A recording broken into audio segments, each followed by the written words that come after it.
Baru-baru ini ada satu video berkenaan CJ Kemahiran versus Degree yang mana saya ingin respon terhadap video berkenaan dengan pertama mengatakan bahawa video berkenaan adalah relevan sekiranya perbandingan daripada speaker itu hanya berada dalam ruang lingkup industri pengubahan bunga untuk event planning ataupun wedding planning seperti mana yang hujah-hujah yang digunakan oleh speaker. Namun sekiranya perbandingan dibawa kepada level yang lebih umum membandingkan semua CJ Kemahiran dengan degree yang ditawarkan di universiti tempatan, ini adalah suatu perbandingan yang tidak apple to apple, malah boleh membawa kepada perbincangan yang tidak tepat, penghujahan yang meleset serta boleh dikatakan tidak berasas. Contohnya apabila beliau memberi hujah bahawa degree belajar teori sahaja berbanding CJ Kemahiran ada 20% teori dan juga 80% praktikal. Ini adalah tidak berasas kerana di Malaysia, universiti tempatan, degree yang ditawarkan akan dikawal atau dimonitor oleh Malaysian Qualification Agency atau kita kenali sebagai MQA.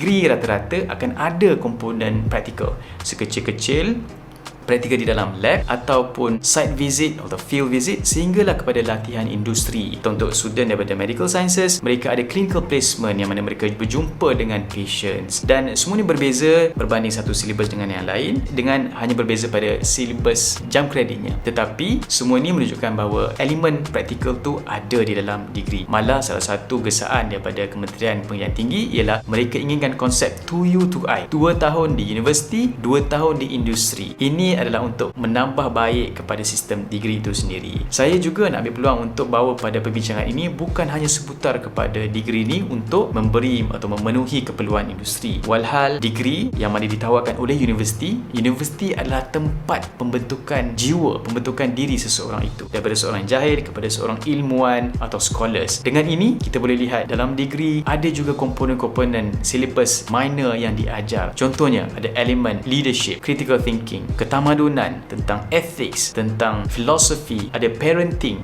dan banyak lagi. Malah ada komponen research yang mana nanti dengan ada elemen disiplin untuk penyelidikan, mereka bukan sahaja mampu untuk memberi solusi kepada permintaan industri sekarang, malah mereka boleh membawa solution pada permasalahan baru dan barangkali akan membentuk sub-industri kerana adanya that critical thinking untuk membentuk new innovation. Untuk itu, kita perlu lebih syumul dan lebih holistik dalam melihat sesuatu perkara untuk melihat dalam ruang lingkup yang lebih besar. Saya ingin menyatakan tahniah kepada video berkenaan kerana beliau telah menggegar satu stereotip yang barangkali wujud dalam komuniti kita, iaitu merasakan bahawa degree adalah penentu kepada kejayaan, kemewahan ataupun harga diri, nilai seseorang. Walhal itu adalah suatu perkara yang salah dan beliau telah membuktikan bahawa dengan CJ Kemahiran, dengan ada SPM, seorang mampu berjaya, seorang mampu mendapat keyakinan dan boleh bekerja di luar negara. Untuk itu kepada adik-adik yang mencari pekerjaan, ingatlah bahawa anda perlu buat sedikit homework untuk mengenal pasti nak jadi apa pada masa akan datang. Kenal masa tu nanti nak digunakan belajar apa dan sebagainya. Ingat bahawa